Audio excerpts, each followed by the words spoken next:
share this moment with you. I'm here in a lovely Swedish lake called Albysjön, and it's just by the sea. So if I can do 15 minutes more of kayaking, I'll reach the sea. We'll see if I do that because I've been out for several hours already.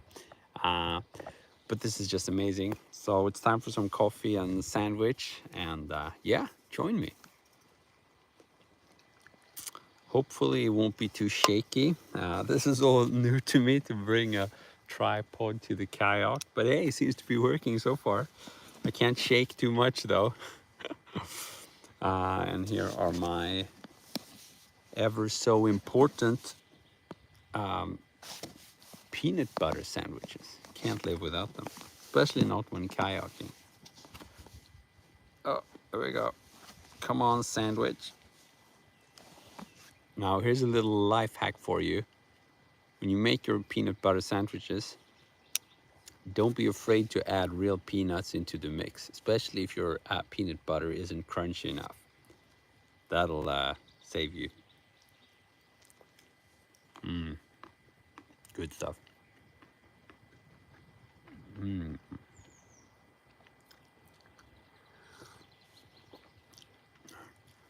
So this is probably the type of place I like the most.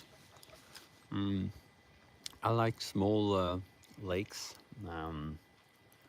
covered with this kind of seaweed. I don't know, something mysterious about it. As a kid, I would always be fascinated by these places and search for fish and anything under the surface. I would find really intriguing, just so mysterious. I don't know why. Well, I guess it's nothing new to be fascinated by the water, but it's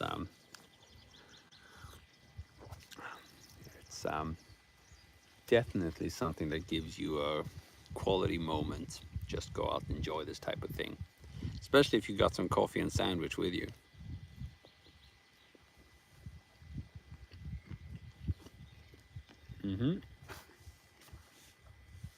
I can see some small fish. I know there are some big ones here because I don't know if you remember, but I was here like I think it was 1 or 2 months ago, just 100 meter close to here, and I found this really big and dead northern pike. And I know that there's lots of, yeah, and it had a crucian carp in its mouth. I also know that there's some tench and stuff here, so some big fish as well, but those are usually harder to spot.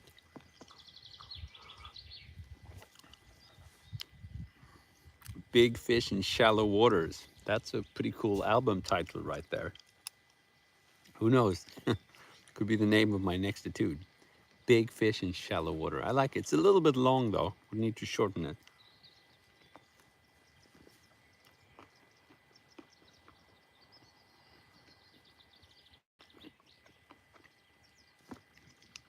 But we have Chat GPT now, and Mr. Chat GPT or Mrs. whatever it is really good at shortening stuff. Especially when you're trying to communicate or write in a language that's not your mother tongue, you tend to overcomplicate things. I mean, good titles are usually short titles. A good text is usually a short text. You want to say as much as possible in as few words and lines as possible.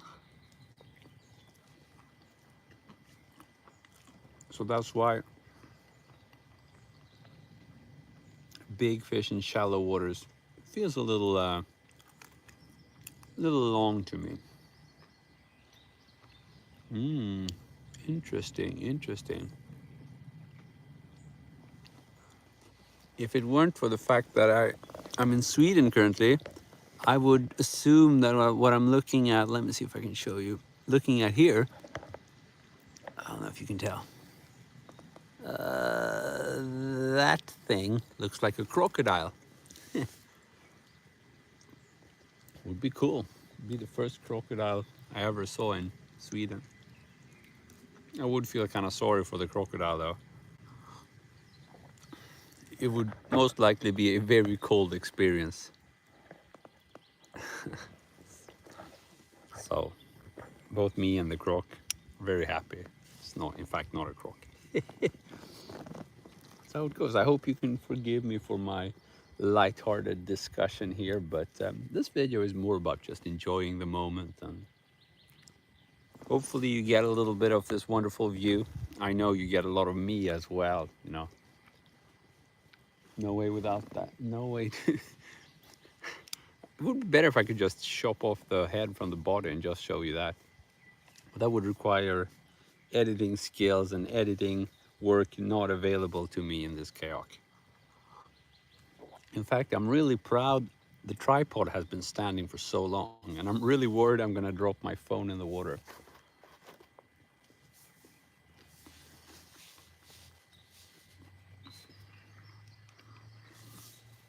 It's supposedly waterproof, but you know how that goes after a couple of years of usage and dropping and all that.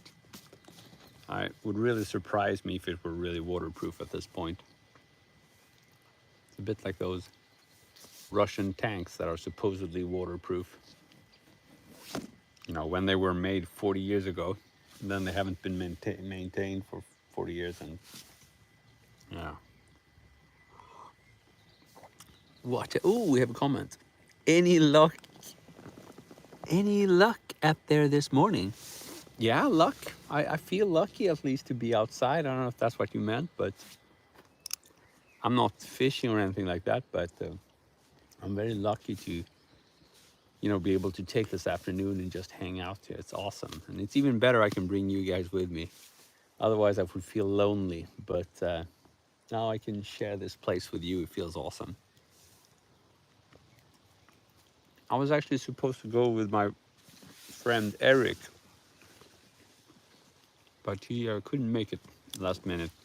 Some cold thing. Hopefully we can make it next weekend. Now that's a good thing right now, because I don't think I'd be doing this with him.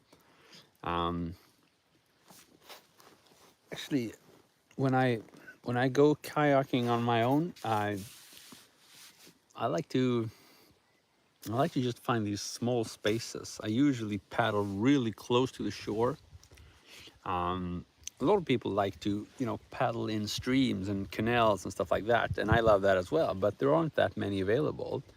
And when you think of it, if you paddle close to the shore and just look at your, you know, your left-hand side, it's the same as paddling in a small little stream. Just don't look on the other side where there's open water, you know. Have to be smart. And I need more coffee. By the way, Logi Bear, what are you up to now? Practicing?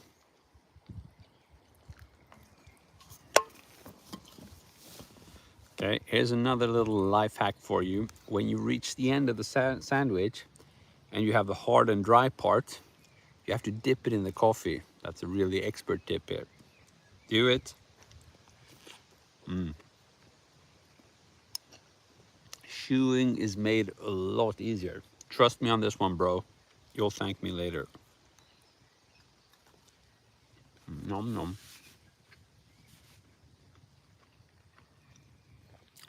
Pretty good, I like it. Ah, we got the best guitarist. Guess who's back? Back again. How you doing, man? Thanks for all the great comments on my vids. It means the world. I actually I've used this this little kayaking trip to catch up with comments as well, because I've been falling behind. But at least now I don't feel quite as bad about it because I've really been prioritizing these longer live stream videos, and I used to be really stressed out before if I didn't have lots of people, you know, viewing them live. And I was like, oh man, I shouldn't be spending my time on this, you know, nobody wants to see this. But I think I've matured, and I don't really care as much about the amount of views. I just realized that, you know, as fun as it is producing these like bit-sized content, these short vids, and, you know, as much traffic as they produce, you still don't really connect with people with those small videos. They're more like a very first like introduction to people. But if you really want to get to know someone, you know, there's nothing beats a like normal standard video where you just speak to people. And of course, if you have the benefit of having a bit of a view like I do now, that's even better. You know, you have something nice to put your eyeballs on and not just a ugly boomer in front of you. So I mean, that's always good, but it's not even a necessity, you know. Even if just two people want to see you, you know, when you can speak to someone, that's really the game changer, I think. And I don't know about you, but it's always been like that for me. When I'm listening to a band or when I'm learning from a guitarist, if I don't feel that this band or guitarist, that I have some kind of connection with him or her, um, then, or if I feel that this band, they're really just a bunch of assholes who hate their fans or really don't care about their fans, then, you know, listening to that band is, you know, not at all as fun. I don't know why, but I immediately think of Nickelback. That's probably unfair, but I don't think I'm alone in that. I don't know the band though, so I might be completely wrong, but they're one of those bands where I think a lot of people got the impression that they don't really care about their fans. I don't know. You tell me, am I wrong? I have witnessed a bit of hate comments on YouTube and your videos too. I just don't get why there is need to say that something is not according to their palate, even though the creator doesn't care. Yeah, yeah. At this point, I'm not that offended by these comments because there's also, you know, if your channel grows, you're doing something right, and then you're gonna get some haters. Um, Actually, what I fear the most is not getting any comments. So that's the worst. No one comments, and no one cares. Basically, I mean, people don't have to comment, but at least, you know, you want them to watch your stuff and care, and the, you know how it goes, the algorithm is going to pick it up, and then, you know, all that. Then okay, it's not fun if you only get hate comments, but at least someone cares enough to leave a hate comment. And then of course the better version is when you get all sorts of comments, and that's what I'm experiencing now. But I do agree, occasionally there's a little bit of a peak in hate comments. I don't know, I always blame myself for not being able to answer everything in time, and that's, but I'm not sure why I get the some of that. I don't mind though. I think part of it could be that I'm getting a bit more personal with you guys, and it's a little easier to attack someone. I don't know. If you just see my fingers and the guitar fretboard, you don't even see a face. There's no one to throw your hate on, you know. That could be your random dude, you have no idea. But if there's a face there, it gets more personal. And some people like that. Some other people are triggered by that and feel the need to hate. And you know, I guess that's okay. We can live with that, especially when I get supportive comments from you guys. That's, you know, then I really don't have to care about what anybody else says. Ha, yeah, I want to learn a bad word in your language. Shoot. What is your language, by the way? I guess I'm about to find out. I'm very eagerly waiting to know. You need bad words. They're highly useful when you don't have any good words left. Um, but yeah, for those who missed the introduction, I'm here in the southern part of Stockholm, Sweden here, and I'm just taking a little bit of a coffee break. It's a really nice place, and like I said, this kind of small little lake is really what always has inspired me and triggered me. I don't know, there's something personal about them, how you can find your own little sweet spot, and I like to just, I'm fascinated by just looking into the water. Oh, it's in Hindi. Land in Hindi means pee-pee. What's pee-pee? Sorry, mate. Pronounced land. But what's pee-pee? Prick. Pip, pip. Sorry. Okay, I know the insult, and I know it's bad, but I haven't yet understood what it means. So chances are I'm never going to use it. Plus, if I would meet someone who speaks Hindi, chances are that's kind of the last word I would reach out for, unless that bastard has done something serious against me. Oh, okay. It means the D-E-D-I-C-K word. Okay. Could you say it like my land, or is it on strictly for insults? Can you actually speak about your genitals using that word? I'm genuinely interested. Some of you have been around for a long time. You know I have this track where I sing about genitals, so you never know. I might want to do some re-edition there of some, in Hindu.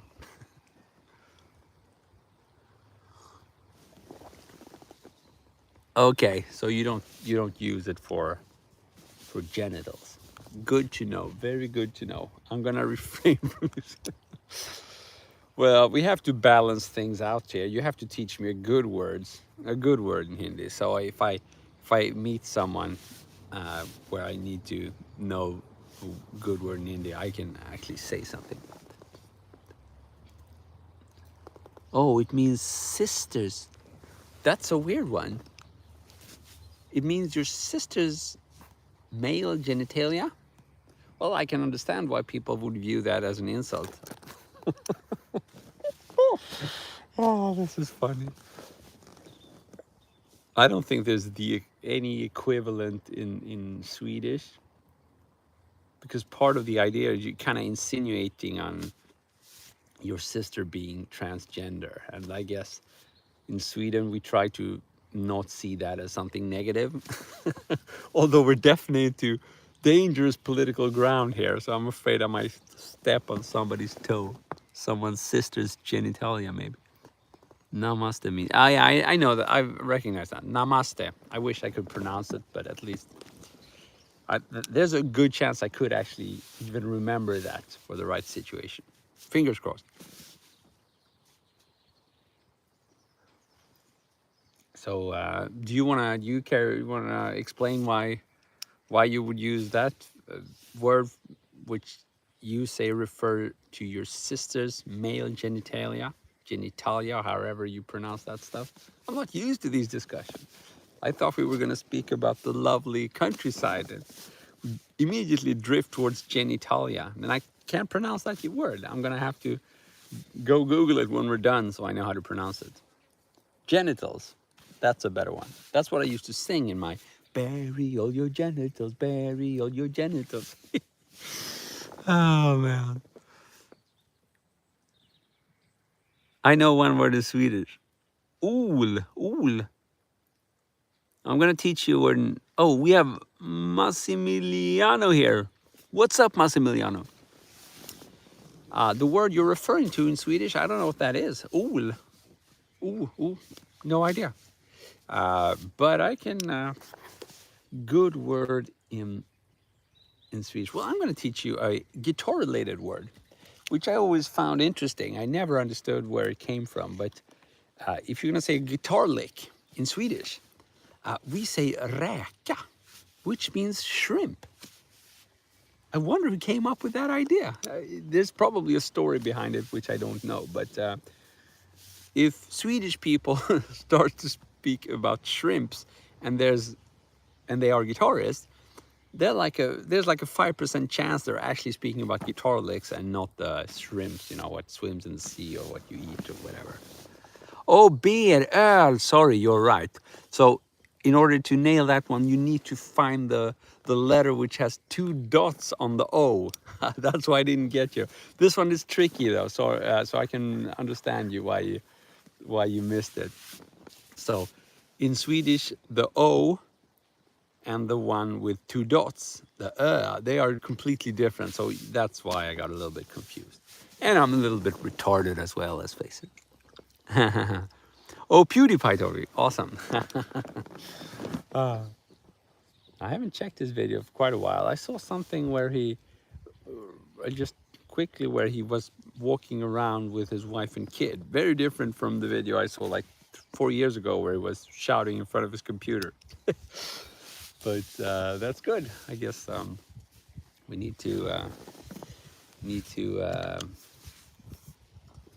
it's a sign of progress, I think. Could be. Could be. Okay, so some more coffee here, and Since we're having such a cozy time, I think I might actually dig into one more peanut butter sandwich. After all, I do burn quite a bit of calories here. I have 2 hours of paddling to go home, and I'm actually gonna pull this kayak for like 15 minutes. So I'll be needing some extra energy.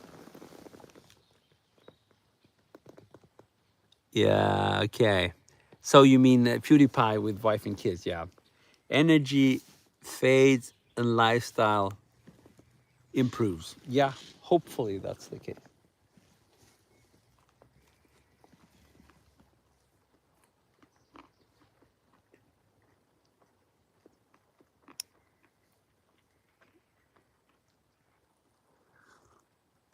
So this is a very important topic. These are my peanut butter sandwiches, and they are actually vital to these little nature sessions because they're packed with energy. Um, well, let's face it, the white bread isn't that nutritious, but the peanuts are. So, and when you're outside, your top priority is not always nutrition, it's energy. So, you'd be forgiven for eating really low and nutritious bread because it does give you energy, and that's what you need. So, what I do, this life hack is so good, I have to repeat it. You have to, when you make your peanut butter sandwiches, you have to kind of sprinkle some real peanuts over them as well. And that's especially important if your peanut butter isn't crunchy enough.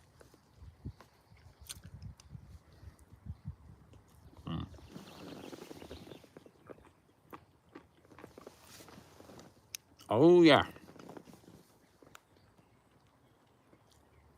Peanut butter sandwiches, once you've gotten a taste of them, you can't live without them. So I actually have what is called like Old English breakfast marmalade on them, which is basically orange marmalade. I don't know if you can find that in your country. It's very common here in Sweden.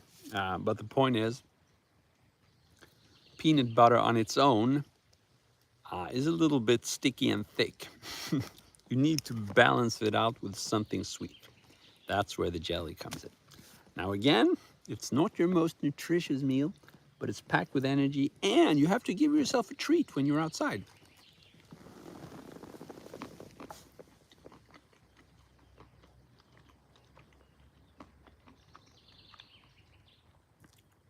Okay.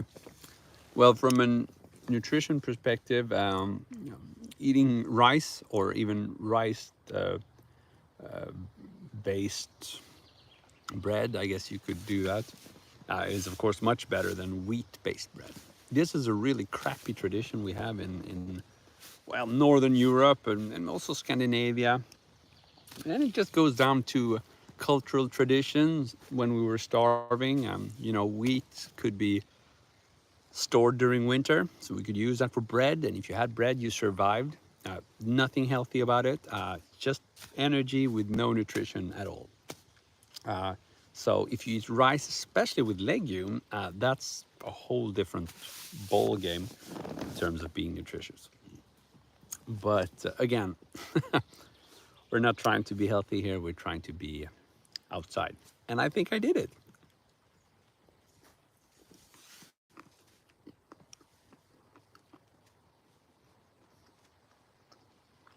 Good stuff.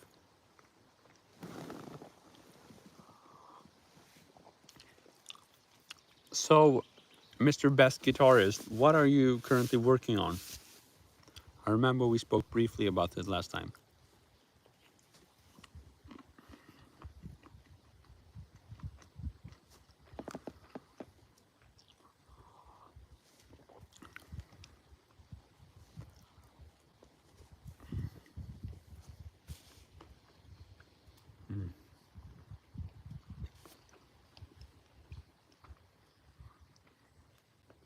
You know what? I should probably show you. Yeah, I'll do that once I've finished my sandwich here. I'm actually pretty cleverly parked here with my kayak. a coincidence, but this is best possible place I think I could park because I found a couple of branches that totally stabilize everything. I wouldn't be able to have you guys on a tripod. I mean, just check this out. As soon as I shake a little bit, the whole thing goes wacky.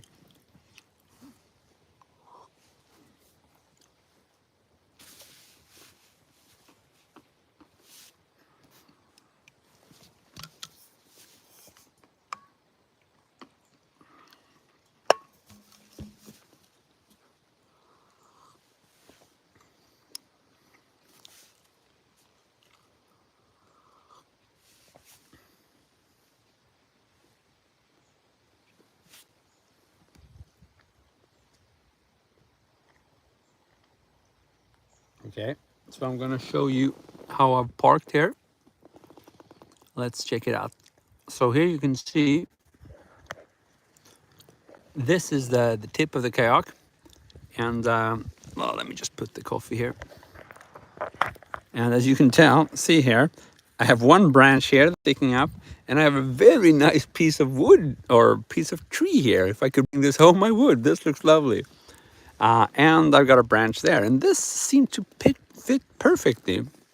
So it's basically like a parking spot. And here you can see my tripod. Here's my coffee. So, you know, when I realized that I had found the perfect spot for coffee, and I have the sun coming in from the right direction. It's really a pain if you find the sweet spot and the sun is from behind. But this is really nice, actually. So that's how you parked. So that's how you park in nature if you want to live stream. You're back. What happened? I spoke of dosa, and my dad just brought home some. So you got fed. That's awesome. You have a nice dad feeding you. He's only making you work. Just kidding, of course. So, where do you live in which city? And remind us of the country. Was it India or Indonesia? Oop, something is moving here. Oh, nice. Bigger fish doing something. What is it doing? I don't know what that could be. Would be really nice if it were a carp. Ooh. I don't know if you can tell. There's something. Oh, you can tell there's something nice there. I don't know what it is. It's making quite a bit of stuff on the surface there. And this is not how a predator fish behaves typically. This looks like... Ooh, nice. I don't know if you can tell. There's action going on right in front of me. Wonder what that is.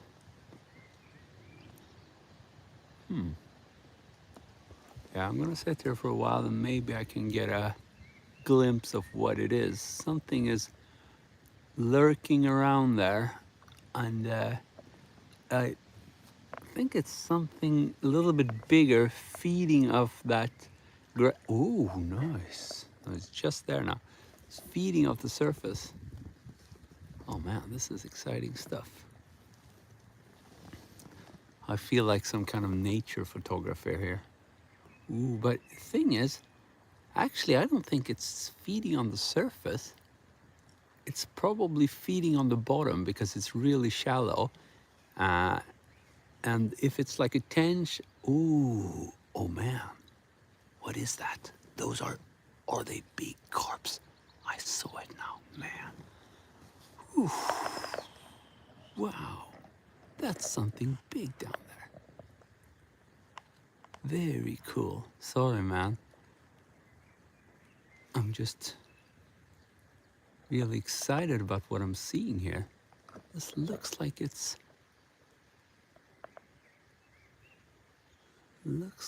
something really big here. Let's see if I can get him. It could also be spawning, because they were like playing with each other. And at this time of the year in Sweden, there are no real big fish spawning in the lakes unless it's a carp. Oh, you can see the stick is actually moving here. Oh my God, what is this? This turned out way more exciting than I could have anticipated.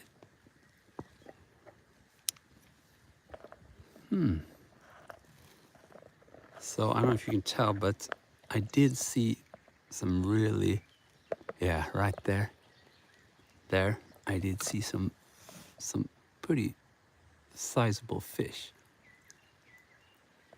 But I can't tell you exactly if they're really big tench and crucian carp or if it's actually carp. And the reason I get excited is because in Sweden, we don't have any natural carp. And I guess it's the same everywhere else in Northern Europe. Carp is actually an imported fish. And ooh, that's nice. What is that? It's actually, I think it was like the monks that came with carp, from like, you know, like 17th or 18th century to Great Britain, whatever. And yeah, and it became more and more common. But here in Sweden, we had to wait, and it's actually, oh, now I can see the silhouettes of some fish there. I wonder what that is, man. And it's actually not until recently that anglers have started spreading carp here. Part of it is done illegally, and part of it is done with permission. So when you see a carp here in Sweden, it's actually pretty rare, and there's a lot of, you know, silencing going on around that. People don't really want to share their, where you can find those big carp waters or good carp waters. Okay, it's silenced down a little bit now. I'll see if it returns. This is pretty cool. Pretty cool. Okay, I'll just turn around. I got carried away there. Sorry for that. It's a bit of a bonus I hadn't expected here. Pantera. This is in, oh, now I see something again. Stockholm, Sweden here, southern Sweden. It's part of a lake called Albysjön. And I know that there are tench here and crucian carp, but I don't know if there's a lot of like mirror carp, that kind of, you know, the bigger carp. So yeah, we'll see. Why you are better than you think. Yeah, you remember that video? That's when I caught a really big catfish, if I remember correctly. Yeah, that was a hell of a trip I did to Spain. Caught fish of my life. After that, there was just no challenge in fishing after that. I don't know what it weighed, like 50 kilos. Ooh, the fish is back here. Let me turn it around again. There it is. Keeps doing its thing there. Oh yes, it's there. I can see the surface shaking again. So I'm pretty confident it's either fish that is spawning or it's fish that is, I think it's spawning. It's much too lively. It could be also feeding on the bottom, but this is too aggressive. Of course, it could just be like tench or crucian carp spawning, I guess. I think they spawn around now. We'll see. We'll see. Anyhow, I have like a best possible front seat to watch the spectacle. And this is exactly what I was saying in the beginning of the session. This is why I'm so fascinated by this type of small little lake, because if you sit there for long enough, things are going to happen. And if you're an old angler like me, then you're extremely excited when you see signs of fish, especially bigger fish.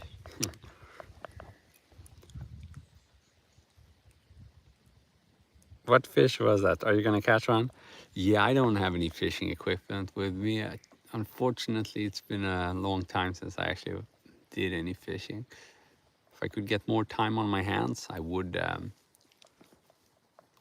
do that for sure. But now I'm happy, I can get out like this one afternoon uh, every other week or so. Then I'm happy. So there's really no time or room to start bringing out some fishing equipment. But one day I'll do it, pretty sure. And now I have a new spot that I might want to try here. Very cool. What is Tatey?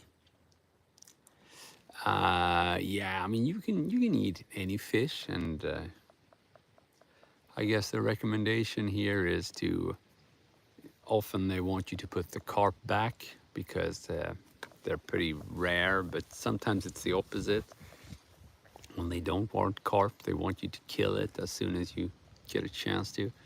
But as for tench and crucian carp, you can take them up and eat them if you want to. They're not considered like great fish to eat here in Sweden, but that's just a matter of tradition. It has nothing to do with the actual quality of the fish. In general, an older fish is not very nice. So yeah, I know that in the eastern part of the world, it's very common to eat small carp that have been kind of bred and yeah, just for feeding, and those are typically younger fish. But again, if you just you can prepare everything in a spicy way, you can eat it for sure. So yeah.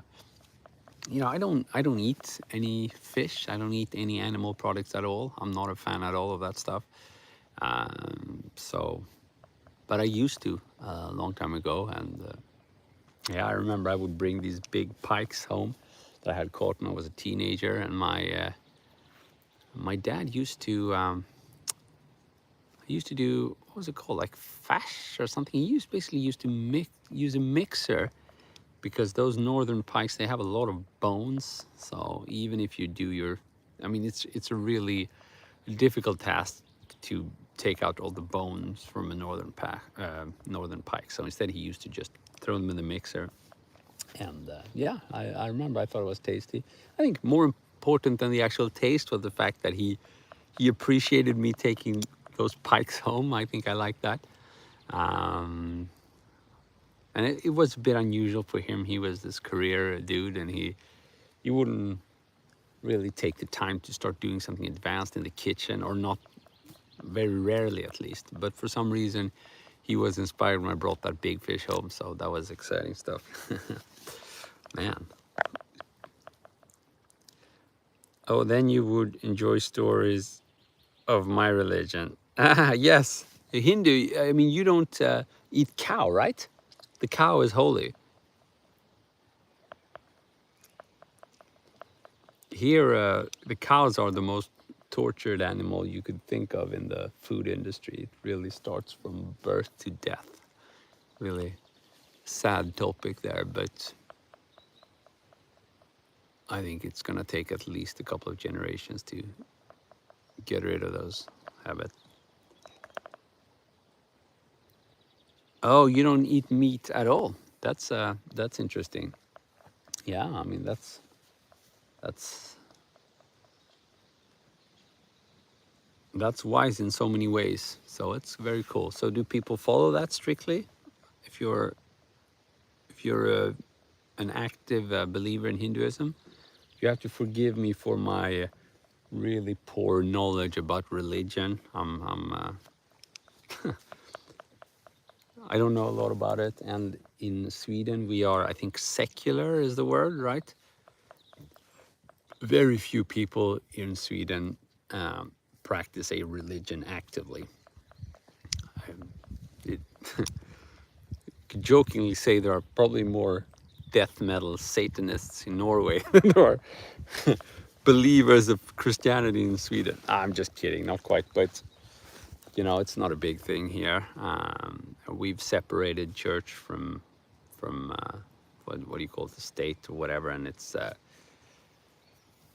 ever since then, church has diminishing influence, and now they're more tasked of you know, helping people in society that need help, which is good, but I'm not sure it's the most efficient use of that money. But I guess it's like they do like a healthy mix of pleasing the old and religious and trying to come up with new tasks. But typically the social authorities do a much better and more effective job at helping people. So one could argue that instead of paying the church, we could skip the church and just give the social authorities more money. But what do I know? I'm just a guitarist.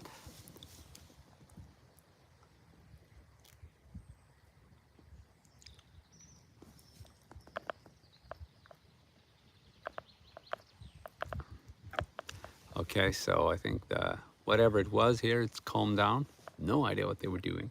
Because I mean, if they're spawning, then they would typically be much noisier. You'd hear it, but it could just be like, I don't know, start of the spawn or the end of the spawn or something.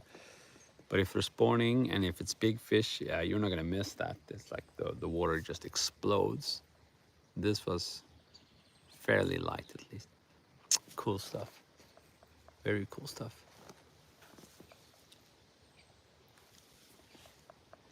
Ah, yeah, true. Beatles. I think Paul McCartney is still a vegetarian, right?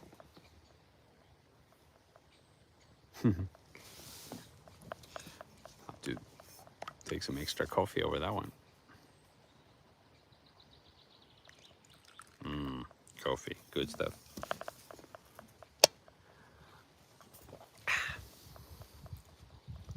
That's also funny. Whenever I go outside, I just bring some, you know, the Nescafe, the easy way to do coffee. Just put some powder in water and you're good to go. I don't know what the word is for that in English. And it's typically regarded as crap coffee. But since I've learned to associate that kind of coffee with these nice little fishing excursions or just kayaking these days, it's just, I always drink this coffee if I have the choice because it reminds me of all the nice, you know, trips I've made outside. So, love it. Oh, yeah, you're right. George Harrison was also an enthusiast. Krishna. Yeah, that's interesting. We have some people here who are Hare Krishna people. I don't know what that is. Maybe that's somehow related to Hinduism. Uh, and they come knocking on people's doors and try to convert you. To be honest with you, I'm not sure what happens if you agree to be converted. I'm not sure I want to know. But they're famous for knocking on people's door here. And I think it might work to a certain extent when they catch older or lonely people. It's like, yeah, someone wants to speak with me for hours. I could actually agree to this religion if it's going to continue like this. But those are called Hare Krishna. So God's name is Krishna, so it should be something. But I still think I still think they're teaching Christianity. I couldn't tell you for sure though. Damn, I'm really bad at this stuff.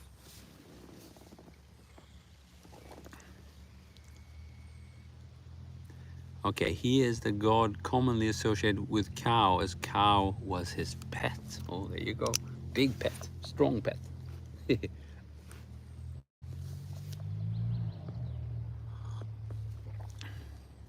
Man. So this is pretty cool. I don't know, we went from doing like a nature movie here to religion. Can't believe insane progress we had.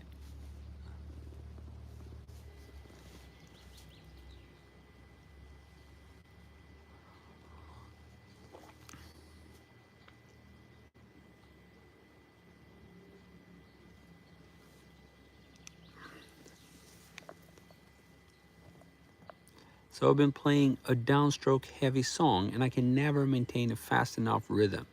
What should I do? That's a good question. So what it's a bit like, think of it as you, if you want to run a long distance, you know, if you want to get really good at running for like 1 hour, you wouldn't practice that by running as fast as you can for 5 minutes or 10 minutes, right? That would never help you run for a long time. And the same applies for guitar playing. So if you're having issues playing lots of downstrokes for a long time, then you need to find a practice method where you actually do play downstrokes for a very long time. And that boils down to playing the whole thing at a super manageable tempo.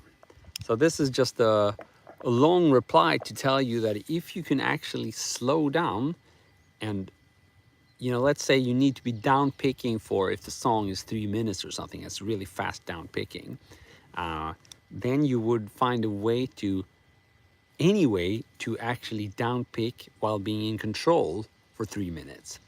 And I think that you're going to find that the only way you can achieve that is if you slow the tempo down, like half the tempo or something like that, or at least 2/3 of the tempo.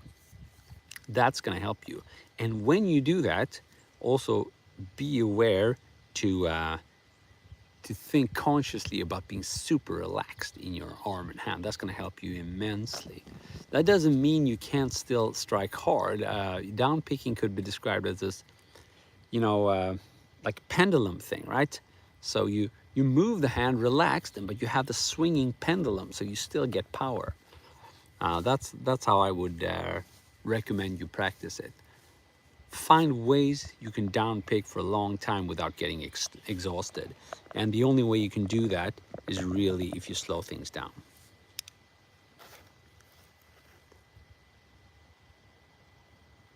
Do I use a thumb joint?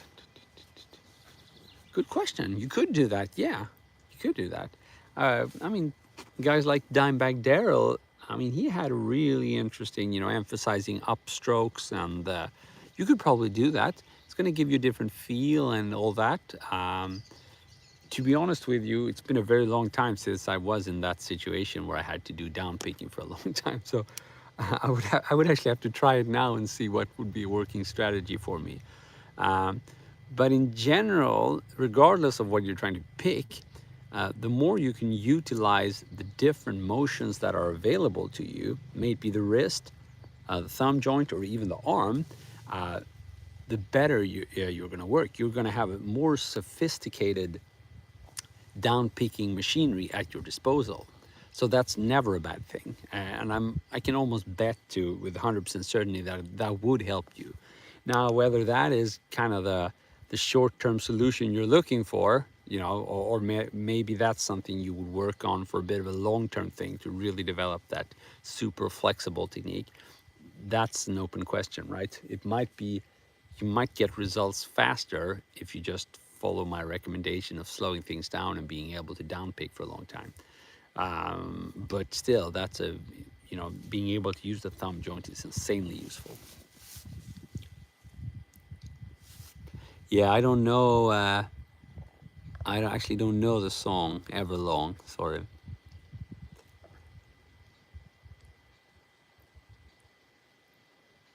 Yeah, James Hetfield is very good at that, and I mean that comes naturally, I guess, in a way. I mean, just look at, well, some of the Kill 'Em All, like their first album material, and probably what they were doing, whatever before that, was all just, you know, Black Sabbath downstrokes. And you know, if you don't have anything to compare with, you don't stress things out, and they were probably just down picking whatever tempo they felt was needed. You know, I mean, I'm just guessing now, but I'm just trying to say that if you take things in the right order, you will find a natural way to do it.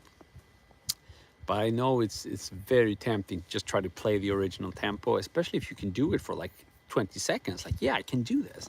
And then it's like, man, but I can't do it for more than 20 seconds. Well, that means you can't quite do it yet. You don't yet have the, I think stamina is the word for that.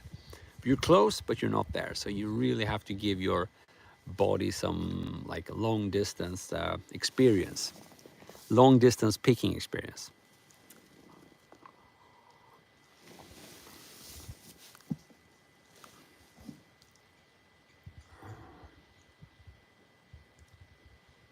Man, it's so relaxing just sitting here in the sun. I could fall asleep now.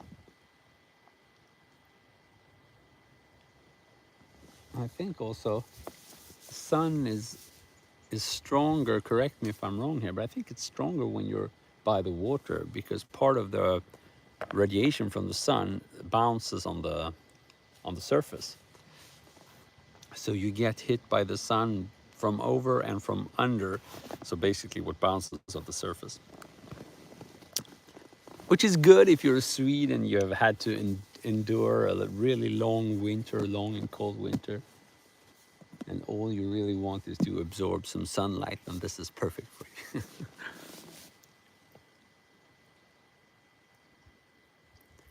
Sorry, mate, what is what?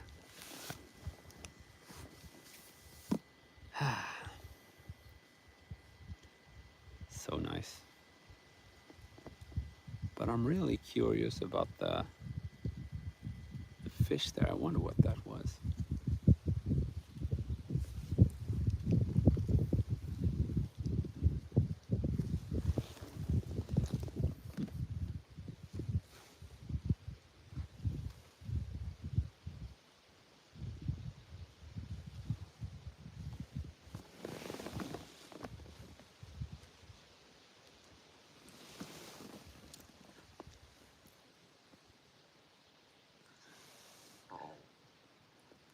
Oh, what time is it?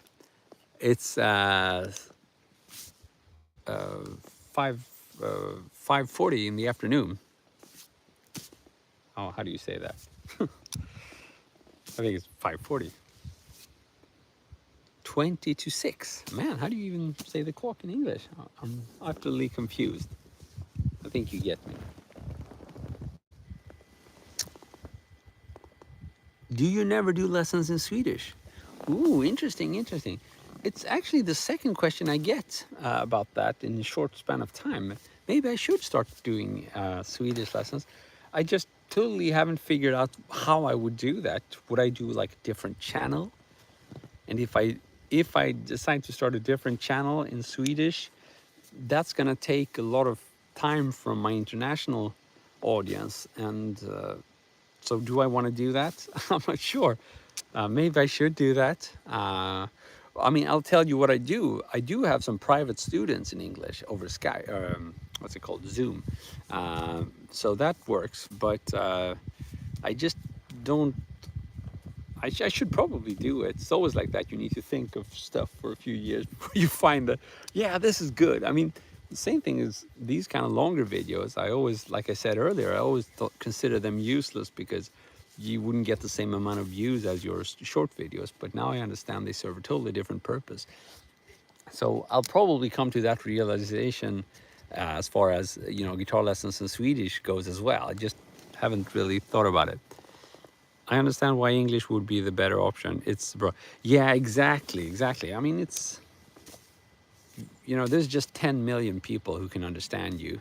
I mean, it's not, I mean, it's a lot, but I mean, it's nothing compared to, and it's not like all those 10 millions are going to watch me either.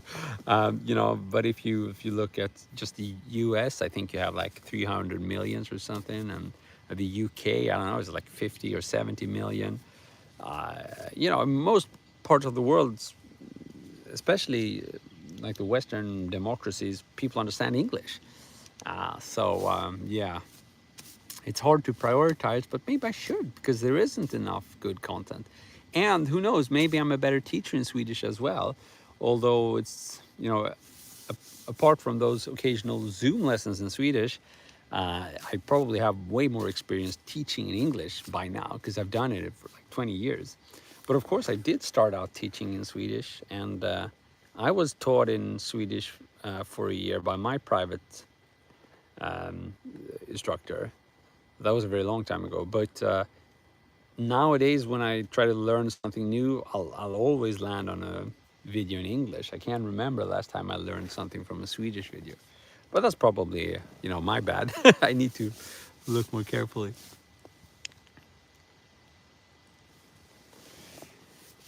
Yeah, so it's the afternoon here in Stockholm, Sweden. So I can imagine in India, it's probably really late in the evening now, I'm guessing, right? But this is one of the best times of the year here in Sweden because it almost never gets dark, especially not if you're up in the north. Then there's virtually sun in the middle of the night. So we don't have that in Stockholm, but it's never really gets dark for another one month or so. That's really nice. Really long evenings. Again, poor Swedes are used no sun during the winter, and now we have as much, or at least as much daylight as we could possibly dream of.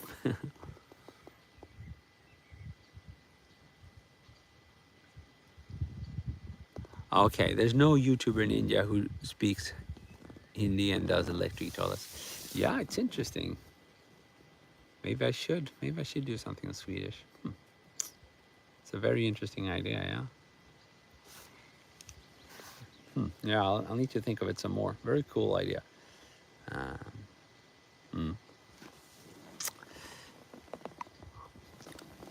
You know what, guys? I actually have to think about moving. I have 2 hours of kayaking to get back, and then I have a bit of walking to do with my kayak. So I think I'm gonna have to get moving. But it's been amazing. One of the coolest live streams ever, I would say. At least I really enjoyed this one. I got some action from Mother Nature, and we got to sit here in this lovely little lake. Yeah, it's been really, really beautiful. So yeah, I want to thank you so much for tuning in, and thanks so much for following me. It means the world. And here's a bro fist for you. See ya. Have a good one. Cheers.